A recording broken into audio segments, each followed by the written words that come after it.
And then what is your stress during your day? Because the research also shows that if you're chronically stressed during your day, trying to just suddenly tell your body to go to sleep and wind down, it doesn't work that way. We have to take bits during our day to wind down and practice being calm and practice getting our body into the sense of safety. Welcome to the Hawks Health Hacks Podcast, your trusted source for wellness, fitness, and healthy lifestyle insights. We believe in empowering you with knowledge to take control of your health. Join us as we explore the latest in self-care, share expert advice, and guide you on your journey to optimal well-being. Let's embark on this path to a healthier you together.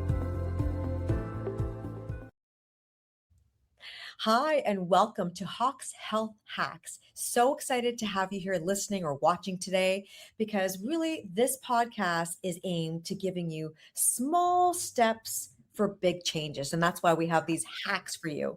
If you've listened to any of our previous episodes, this episode is going to tie into really helping that because we're going to be talking about sleep and how to get better quality sleep and hacks that you can put into plug and play that's going to help you with some of our previous episodes, like I mentioned, things that help with your immunity, your digestion, your posture, your body mind connection, your digestion, all the things. So sleep is really vital for that. And I have a very special guest who's been with me before, Dr. Christine Dow, who's not only an acupuncturist, but a functional medicine doctor. She has such great insights, helps her patients so much with sleep, just like I do. So we want to just dive in and get started so we can all sleep better. So first and foremost, to start us off, Dr. Dow, thank you so much for coming on. Let's talk a little bit about why sleep matters so much. I wanted to share a couple of things, if you don't mind, before I let you dive in, because I know you have a lot to share. This past weekend, I was actually at the largest national chiropractic conference, which was taking place in Las Vegas. And one of the educational classes that was top on my list to visit, and there were so many docs in there, was sleep, how to get better sleep, and talking about the science behind what's happening to our bodies when we don't get enough sleep. So why sleep matters, I just want to start off a few things that I learned and kind of Mhm. refresh for myself as well as for our listeners and watchers today is most people realize we need 7 to 8 hours. Okay. So that is still the standard. I learned over again this weekend, 7 to 8 hours is kind of the gold standard of what we're aiming for. And if we go over 8 hours, it doesn't necessarily make our bodies that much better, which is kind of interesting because sometimes I thought too, hey, let's try to get 12 hours to catch up for my last night where I only got 5 or 6 hours. That doesn't work. So if you even lose an hour, a couple hours of sleep per night, guess what it does? The biggest thing I learned this weekend is it really messes up with your insulin uptake. So it affects your metabolic factors. And when you don't have good insulin uptake, guess what happens? It leads to conditions like diabetes type 2. And the other thing it leads to is chronic pain conditions actually increase. So people are already having pain in their back or their neck or their shoulders, conditions that I know that we treat regularly. And if they're not sleeping well, it not only causes the insulin issues, but it causes more pain and more decreased sleep. So it's this like cycle that can really wreak havoc in our lives and our health. And why sleep really matters is it affects your memory. It's going to affect tissue repairment, immune system health. It helps with the cognitive function of your brain. It supports the growth hormone. It's going to also provide the musculoskeletal restoration that we need when we are healing. In addition to, like I said, helping with our insulin, which is what gives us that weight gain, gives us that ability to process sugars properly. So there's so many benefits that I think we can take advantage of, thinking that we can get by with less than 7, 8 hours. I hear patients on a regular, Dr. Dow, I think you do too, that say, I don't need 8 hours. I just need 4 hours. I need 5 hours.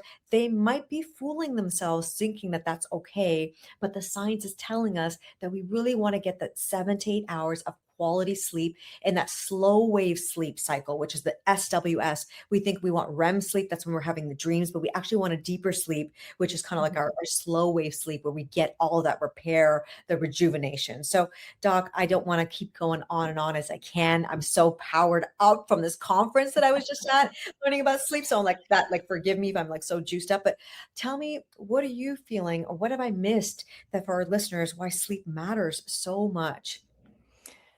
Well, I like to use the term sleep is water. So when I'm trying to create an analogy for patients and referencing, okay, what are the priorities in your life?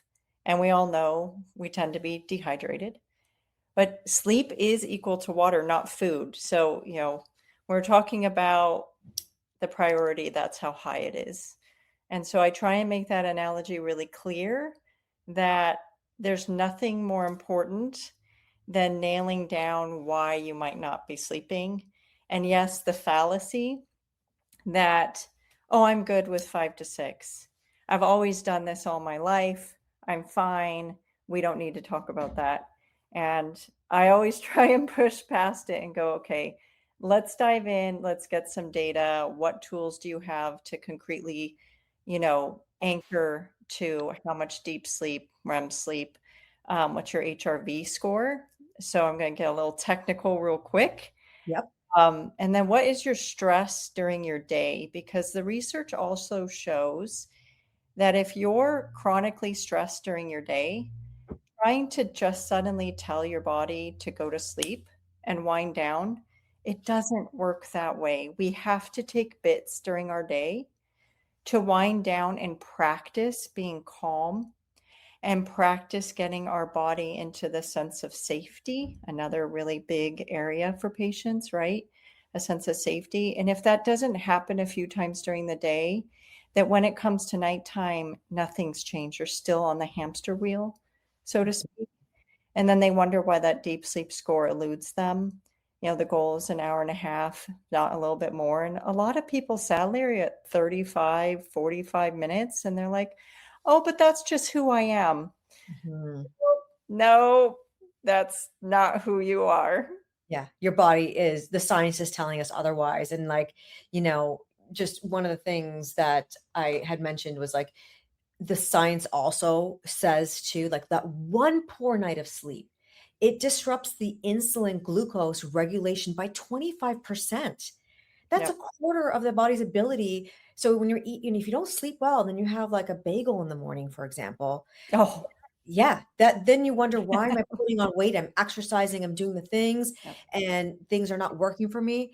It might really come down to you not getting your sleep, which is, a huge part of all of our systems working its best way. So, I completely agree that the science is telling us it's not true, 5, 6 Mhm. hours. It's not, "I can sleep less." It's actually you need more sleep. You just don't know it. Your body has gotten used to kinda underperforming below its potential, maximum potential that it can perform. So Yes. imagine if you can run on 5 hours, how much better your body, your mind, your functioning would be at 7 to 8, right? So Right.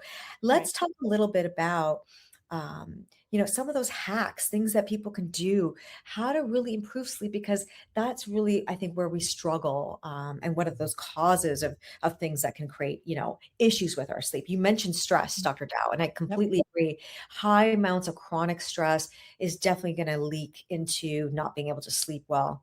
I also found, and one of the things that we spoke about, many of us already know, is our screens.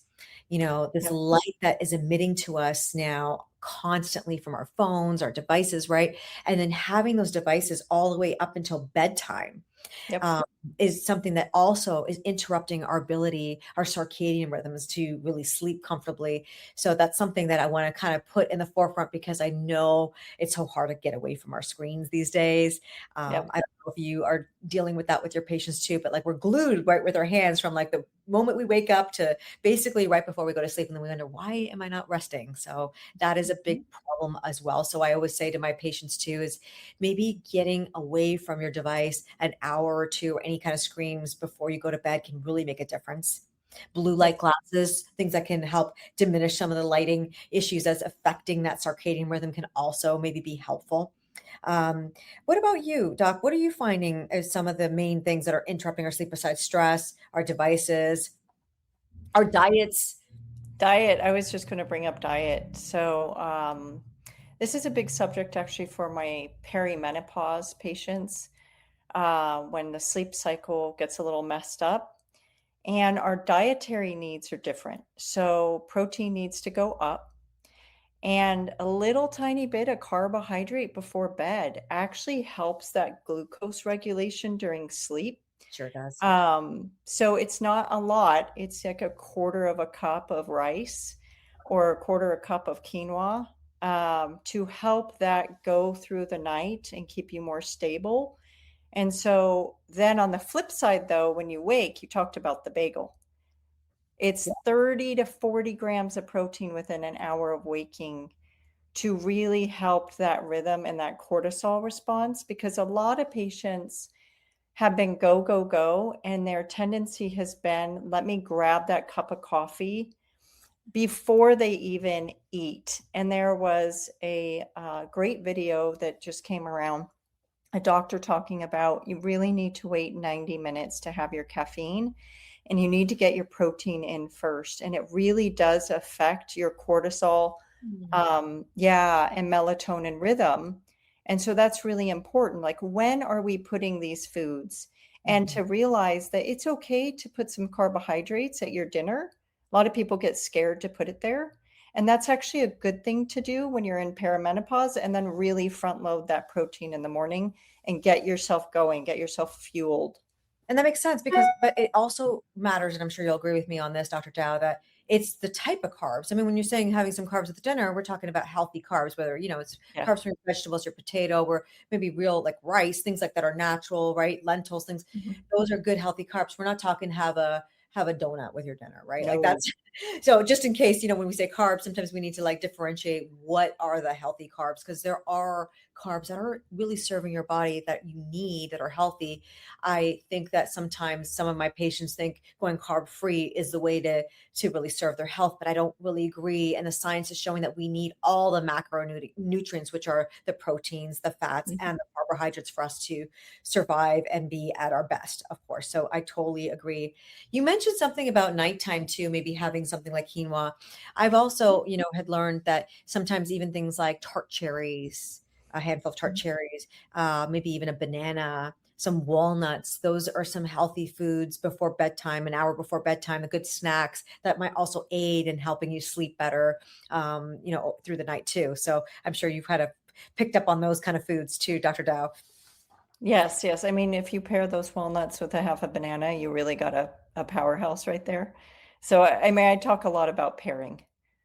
Yes. Yes. Food pairing matters because, Yeah. it's one thing to just have an apple, right? Of course, we all know an apple a day, keeps the doctor away. We've heard that statement before. And of course, an apple is very healthy, lots of nutrients, especially if you eat it with the skin. But an apple is also very high in sugar, natural Yes. sugars.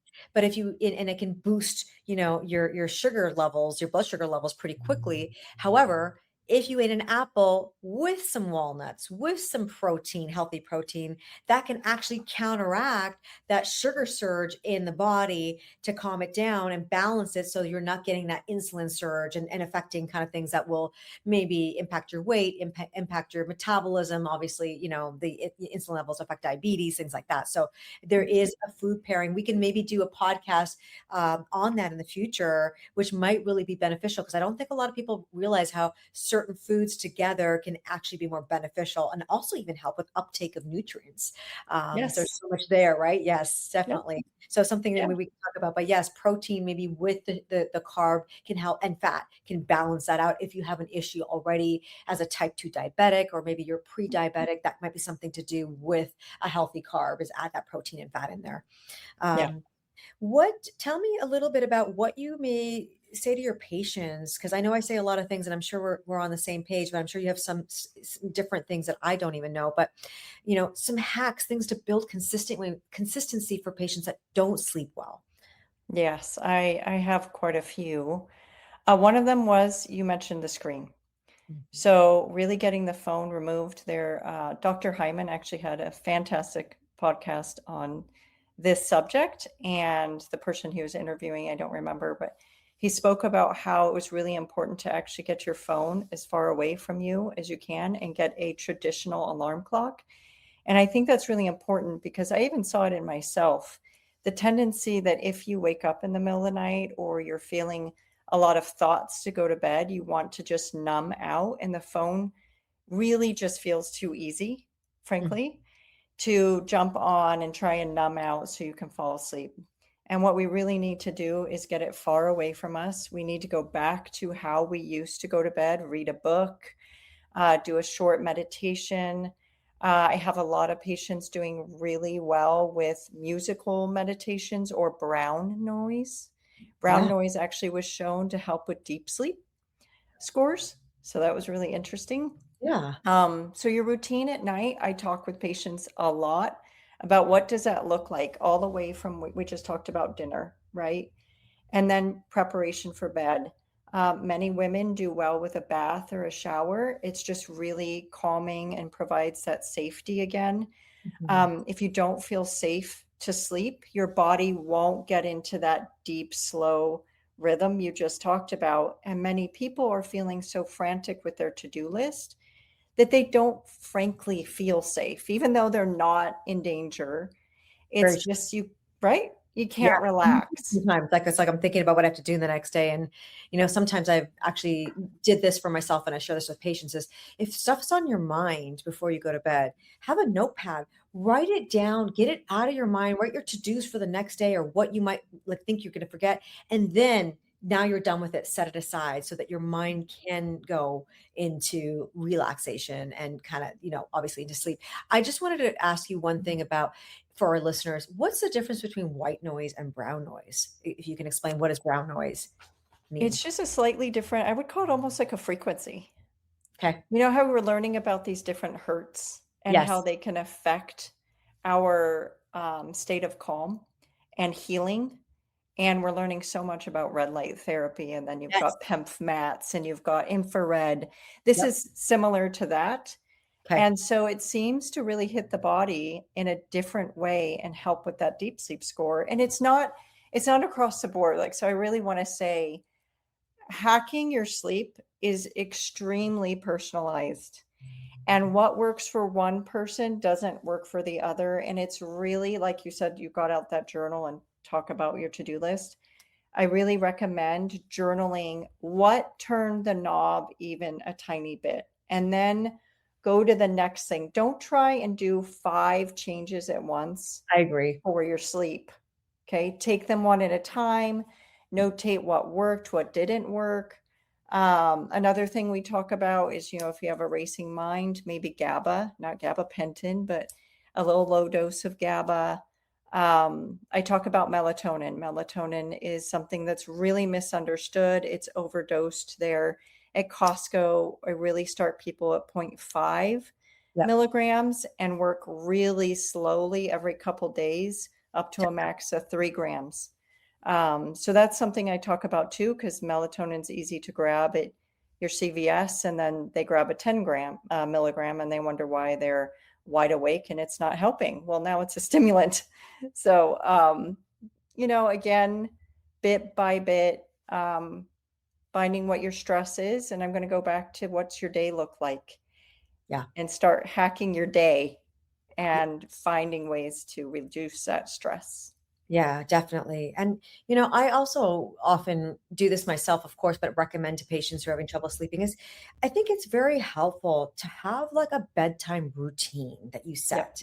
Kind of like a morning routine. If you have your bedtime routine, for me, it's like I brush my teeth, I do, my face, I put all the anti-aging layers that I want to do, and then I go into I'm going to stretch my body and do a Mhm. bedtime stretching. And I recommend this to especially if you have stress. I mean, you store it in our bodies, and then if we don't release it, we kind of take it with us to bed. So spending just 5 minutes, I stretch my neck, my shoulders, my lower back, my legs. Then at the end, I can kind of lay in shavasana and get into like a meditative point. Then I'm ready to get into bed, and it's a different state that I am in now than I was before if I hadn't done those things. I Mhm. also like to make sure that the room is really dark. Having, Yeah. dark and cooler spaces, that is a huge difference too. And I think that many of us don't realize that having a temperature usually around like 60 to 67 degrees Fahrenheit at night is going to be much more, comfortable for you to sleep. You're going to get into that deeper sleep rhythm than if Mhm. you have your temperature at 72, or, in the summertime, if Yep. you're going as low, that can obviously impact our sleep. In fact, many of us feel we're not sleeping as well in those hot summer nights, right? Because of that temperature regulation. So having a bedtime routine that allows you to lower the temperature in advance, get your mind, your body to slow down, write your to-dos down, get it nice and dark, stay away from that device for at least an hour or two, that light coming into you, maybe like you mentioned, read, listen to some relaxing music. That can really take the place of getting that bedtime routine to be more of like a comfortable, you're getting that deep sleep. Because one of the questions that I have to all of you listening out there, and I've asked myself this question: when's the last time that you woke up feeling refreshed? It's a good question, right? I remember when I was younger, Mhm. as teenagers, in my early 20s, I felt like I woke up refreshed every day, but I don't think I get that feeling as much anymore, that I want to have that. Like you wake up and you're like, oh, wonderful. I had a great night's sleep. So that's kind of what we're trying to accomplish here with some of these hacks, of course. And all the little ones do help. And I agree completely. Such a great tip about don't do it all at once. It's overwhelming. Add one thing at a time. Start to make that transition slow and steady, can allow us to make more of those lifestyle changes too, kind of become Yep. habits versus try to do too much. And then it's like overwhelming. It's hard to do every time, right? Or every night. What else are you recommending to your patients to kind of help with like sleeping if they're not sleeping as well? Well, I pretty much tell every patient that works with me to get an Aura ring. Or, if yeah, I have other patients that don't Garmin like band, rings. Apple, yeah, things that are actually tracking your sleep. Yes. Right, because right there is a plethora of fantastic data. When I work with my patients and I was working on hacking my own sleep, this was the thing that really made a difference for me because I have to hand it to these devices. They can tell you when you're stressed during the day. Remember, I keep bringing that up, Yep. just because most of my patients are. And then they can tell you your deep sleep. They can also make recommendations for when you need to go to sleep. Often my patients go to sleep a little too late for them to get in the full deep sleep rhythm. Mhm. And so really understanding that deep sleep starts as your first sleep cycle when you go to bed, and then you go into REM. So it's really important you have enough time before midnight, frankly, to Yep. really get the hour and a half and more if you can. But hour and a half is really like the golden standard. And so that gives you all the data. And then you start to make those micro changes we talked about that you're going to journal and keep track of. And you're going to notice how did that meal affect me? Because your HRV score is going to be affected. And look at what did I do differently in this routine? I stretched, like you recommend stretching. That's a fantastic way to open up all those joints because we're going to be bundled up for 8 Right. hours, right? Did that help my sleep score? Did it help my HRV score improve? And really understanding that HRV is a true testament to your stress. Mhm. And thinking of it as a way to, I have some patients that get stressed about their HRV scores. Just use it as data and go, okay, what game can I play? What can I try to get this to go even up one, right? One, and then one more, not Yeah. 10, Yeah. one. Just one step at a time. Yes. Yeah. Build it up. Yeah, makes Yeah. sense. I love that you brought that up. That was one of the big things at my conference, was being able to have access now to like the Aura Ring and to the Garmin and to the, all these devices now at our fingertips that help us measure some of these statistics, especially our sleep. We should use those things to help, see the changes as well. So if that's something that you're struggling with out there and you kind of need to track it, that could be very helpful as a device to help you get through it and then add those changes in there. Um, I also feel that certain supports, the type of environment you're sleeping, can make a difference. I mean, if you're not having a comfortable bed, right? Yeah.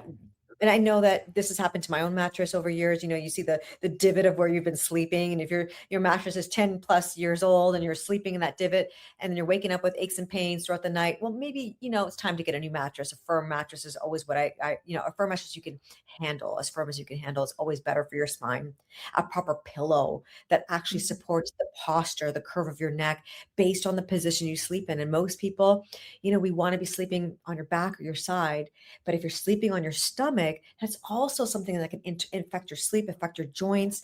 cause issues with your neck, and then, torticollis issues, which is like a stiff neck in the morning. So you don't want to be sleeping on the stomach, even though that can become a habit for some of my patients. So we try to like break that up. So having a proper pillow, having the right tools. Sometimes if you are a side sleeper, having a pillow in between your knees to support your Mhm. hips and your lower back can also help you to sleep more comfortably, especially if you're already suffering with some of these aches and pains or conditions in your spine, which many of us are now with our devices, right? Giving us some postural issues. So kind of like how you sleep with like the right type of, equipment, so to speak, to sleep on Yes. can also make a difference too.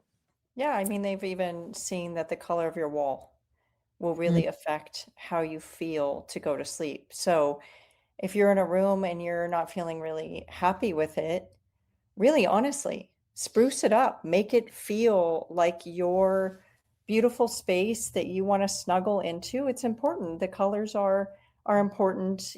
Does your bedding feel really soft and comfortable? Even just the sheets.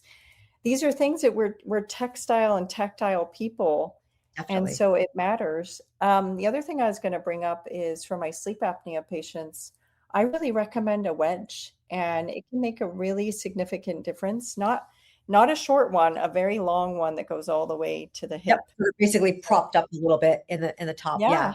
and Mhm. that can make a huge difference. I have patients who have tried to use a CPAP machine and they just tear it off and it actually disrupts their sleep more.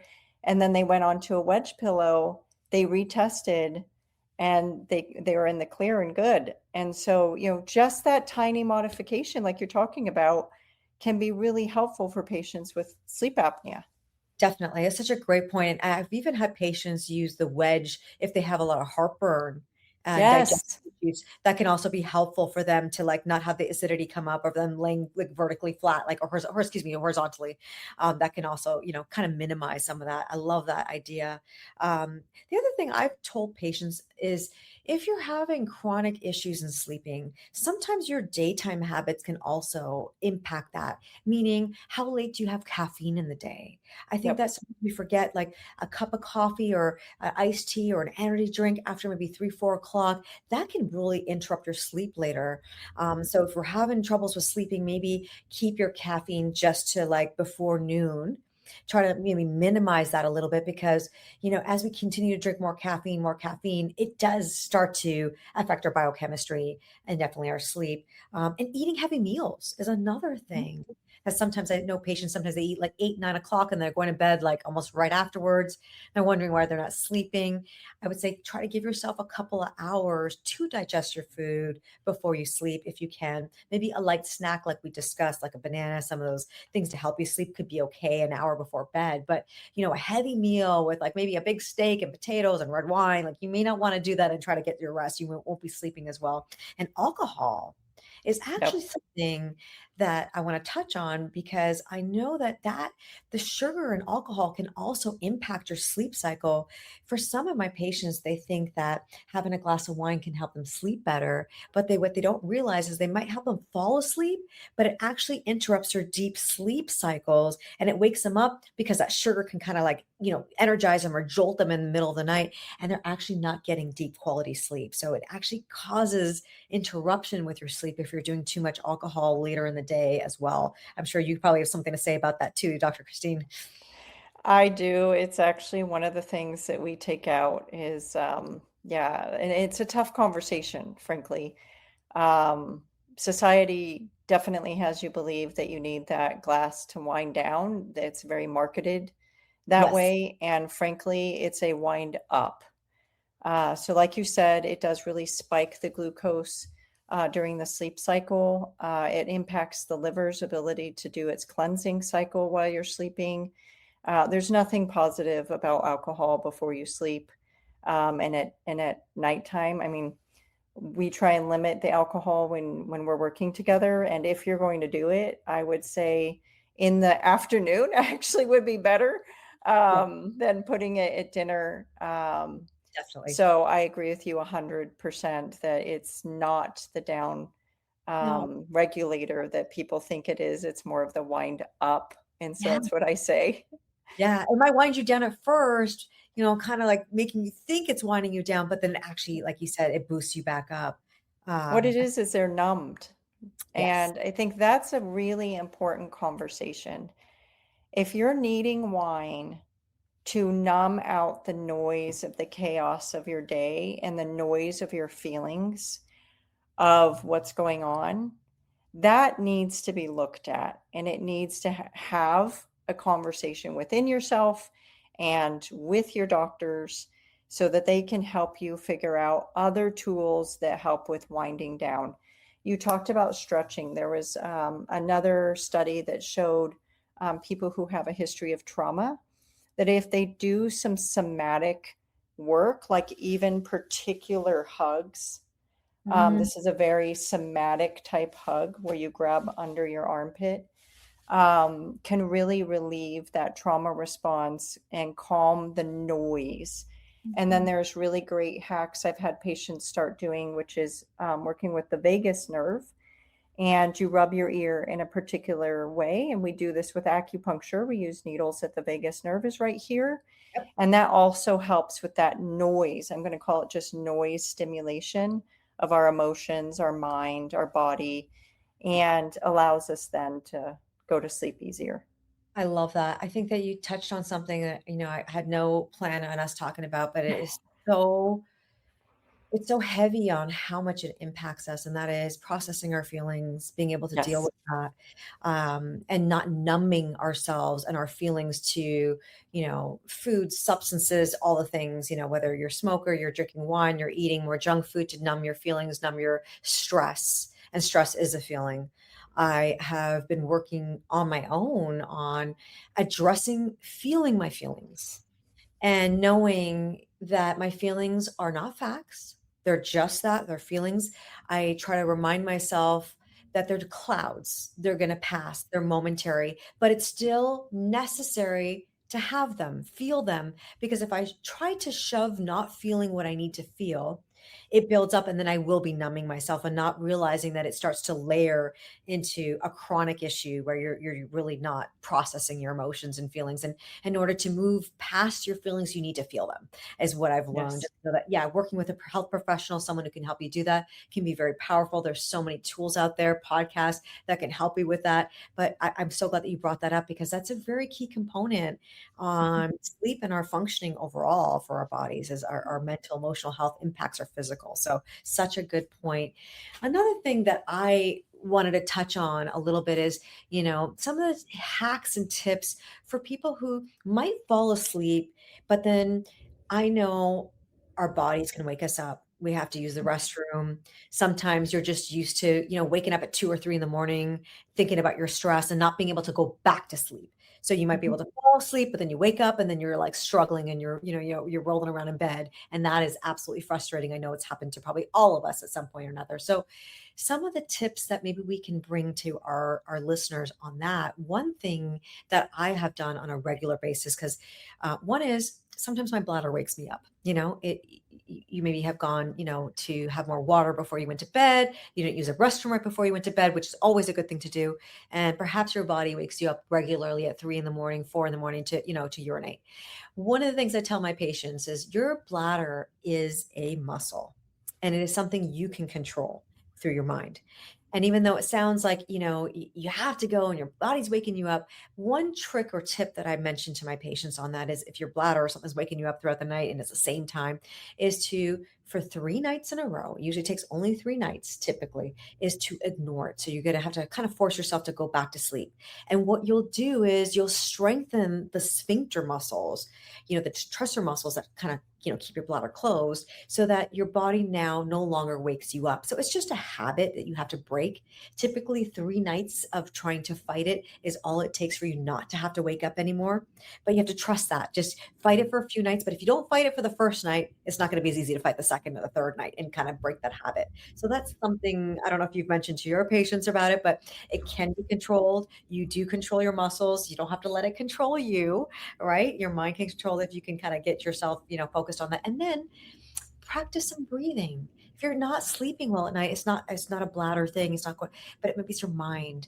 I like to practice something called box breathing. And maybe Mhm. I'm sure you know what box breathing is, but for our listeners, I practice this a lot when my mind wakes me up and I'm starting to think about all the world problems, all the things I have to do, and I have to tell myself to calm down. So box breathing is this very simple technique Well, you take 4 seconds to inhale. So as you're breathing in, you're counting four to inhale. Then you hold that breath in for 4 seconds. Then you exhale that breath out over 4 seconds. And then you hold that breath out for 4 seconds. So you wait 4 seconds before you start the cycle again. So it's a box. 4 seconds inhale, 4 seconds hold, 4 seconds exhale, 4 seconds hold, 4 seconds after you exhale. And then you repeat. It's a box. So as you do this, it tires your mind. It actually makes your mind focus on counting and breathing, which is going to get you into more of that meditative state, calm down the nervous system a little bit. And your mind gets busy on that boredom of counting, which can kind of get you off that stress thinking. So a lot of times I start that box breathing and then I wake up in the morning with my alarm going, oh, great. I slept. I fell asleep. So that could be something that's helpful in terms of mindful breathing, to help with, like, if you wake up in the middle of the night. What else do you have, Dr. Dow, if there's anything else as as a hack, if, you fall asleep, but then you wake up in the middle of the night and you can't get back to sleep? So I'm going to answer that two-part. So if it's a consistent problem, we're going back to some of the things that we said earlier, right? So what are you eating that actually could have kicked off that insulin spike during the night? Because you can get that insulin spike at 2 to 3 a.m. And so that needs to be looked at. So if you're past 3 days and it's you've solved the bladder problem, then it's really time to look at what are you eating? Does that need an adjustment? If you're waking up and you're having a ton of thoughts, then we're back to your recommendation of the journal, right? Mhm. So see how, like, I'm constantly looking at, well, how long has this problem really happened? Is this every once in a while? Is this a consistent theme?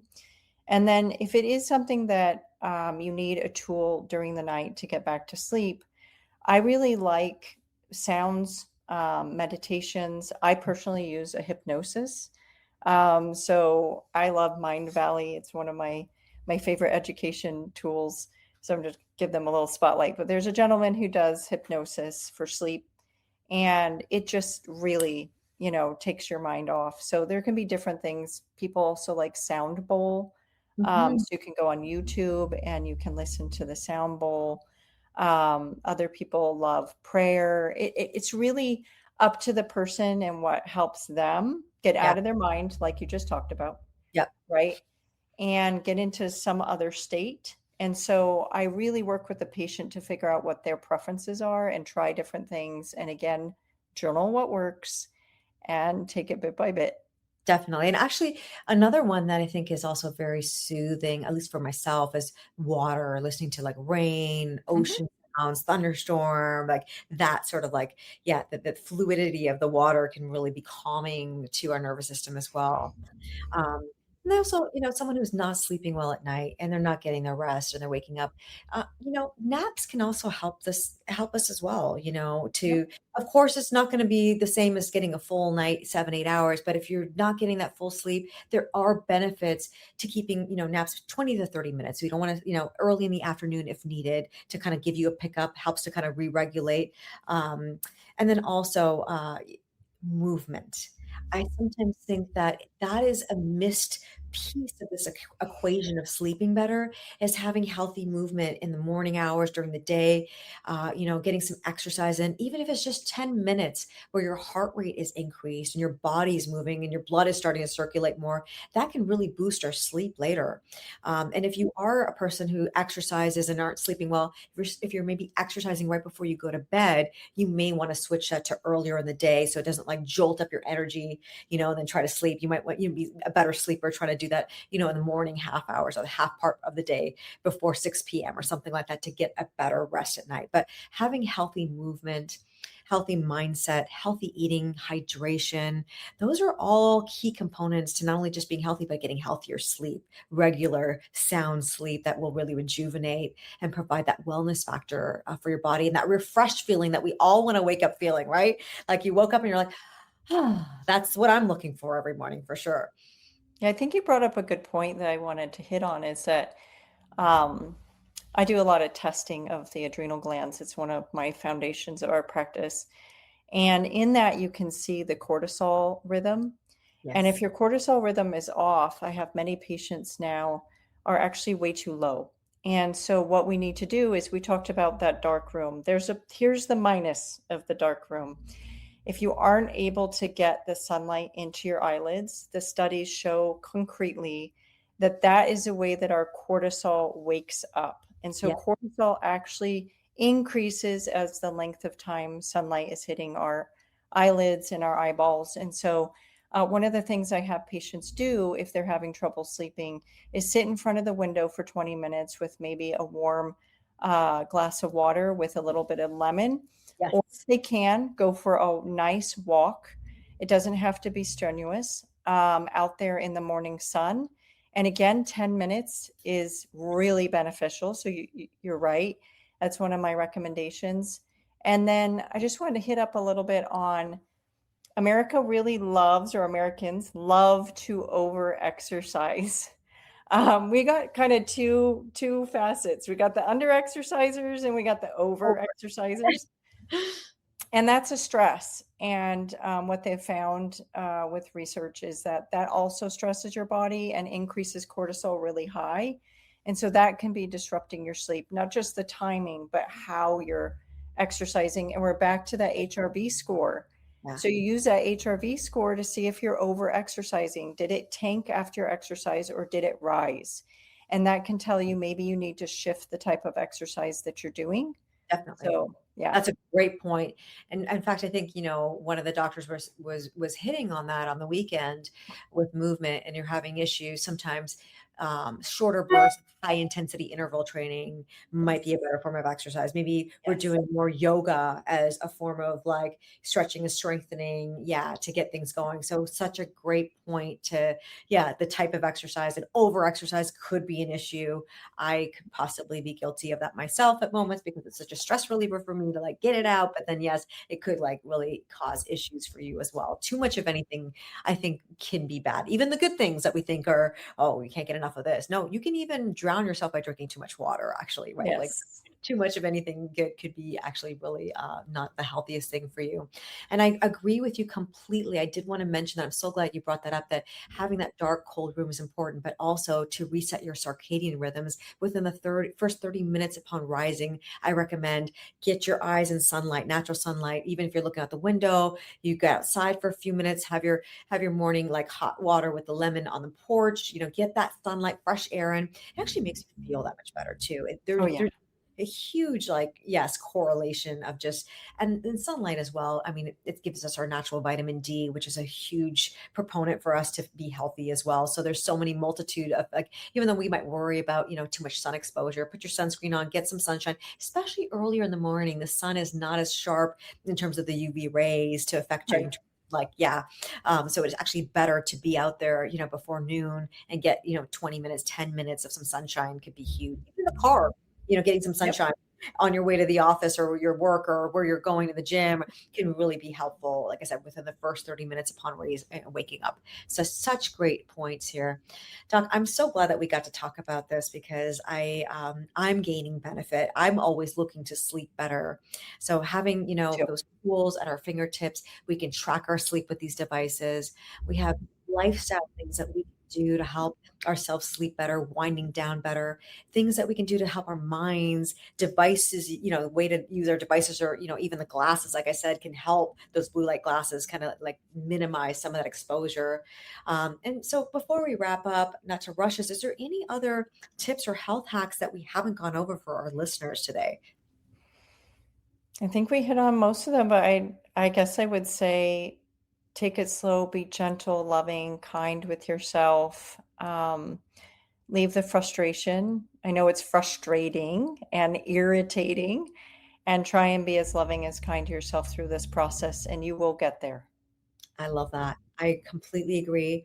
And for those of you listening, if you've been struggling with sleep, I implore you to try even one of the tips at a time, whether it's getting to bed earlier, getting a sleep, schedule going, a wind down schedule, working on when you have your caffeine, your movement, the deep breathing, all the things. And, also if you're one of those people who are just struggling to sleep at night and it's been 20, 30 minutes, get out of bed. Go do another activity outside your bed that sometimes can help you get back into bed and use your bed maybe just for sleep too. Sometimes I think our beds can become like our new couches, our new hangout spots. I've been guilty of it too. Good Where point. Yeah, you watch a movie in there, maybe you're having a snack, maybe you're on a call, maybe I'm getting some work done on my laptop, and then I'm using my Yeah. bed for sleep too. So sometimes just using your bed only for sleep can also help you kind of reestablish, coordinate your relationship to the bed and sleep only. So Yes. um, Yes. I totally agree. Be gentle with yourself. Try to get more sleep. Calm your mind down, and be certain to look out for our next episode that's going to come out when we'll be talking about more things that are going to help you naturally function better, live better, feel better. So thanks so much for being here with us today. We hope you Thank you enjoy. for having me. Yeah, absolutely. It's been a pleasure. And for those of you listeners, please get some better sleep. Share this episode, subscribe, and we'll be back more for some great health hacks for you. Thank you for tuning in to the Hawks Health Hacks podcast. We hope today's discussion has provided valuable insights into achieving and maintaining your health. Remember, your well-being is our priority. Visit us at hawkchiro.com or call 925-960-1960 to learn more or schedule an appointment.